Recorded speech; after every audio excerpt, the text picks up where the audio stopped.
So good morning guys, ito ulit sa Ate Dolsky. Kumusta po? Sana po lahat po tayo nasa mabuting kalagayan.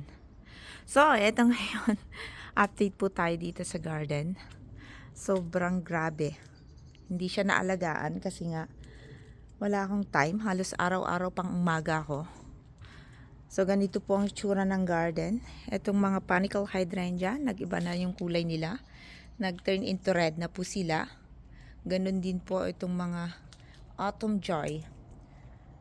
So, araw-araw umuulan. Kaya hindi maganda yung paraan ang gulong tignan. Tsaka hindi ko naman kasi siya naaasikaso. So, itong hibiscus, kakat po natin. At tsaka ito. Dyan na muna siya. Yung mga hibiscus lang muna. At tsaka yung mga rose. Ang tatanggalin ko. Ang ikakat ko ngayon. Kung may time ako, baka ito. Magawa ko ngayon yan. So, dito sa likod, ganun pa rin. Ito sa likod. Ayan, daming trabaho. Araw-araw, halos araw-araw umuulan ngayong October. Pangit ng weather. July, ganun din. So, yung mga asters nagsilabasan na. May asters ako sa harapan, yung kulay violet. So, yung dahlias ko, ang dami pang buds na lumalabas.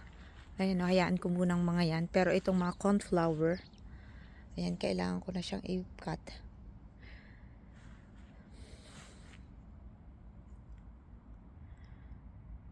So, dito sa kabila, ganun din. Yung pampas grass ko lang ata nakikita ngayon.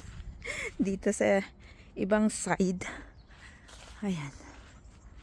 Ayan o, yung pampas grass. Ang ganda po niya.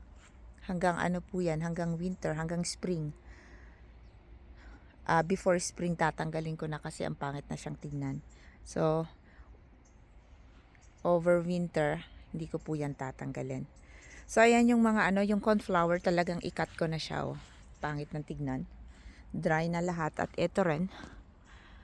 Pero, wag muna ngayon. Gagawin ko lang yung ang makakaya kong gawin. So, ito yung mga autumn joy, ang highlights ngayon. At saka yung pink na mga panicle hydrangea. So, ayan lamang po at maraming salamat. Mag-ingat po tayong lahat.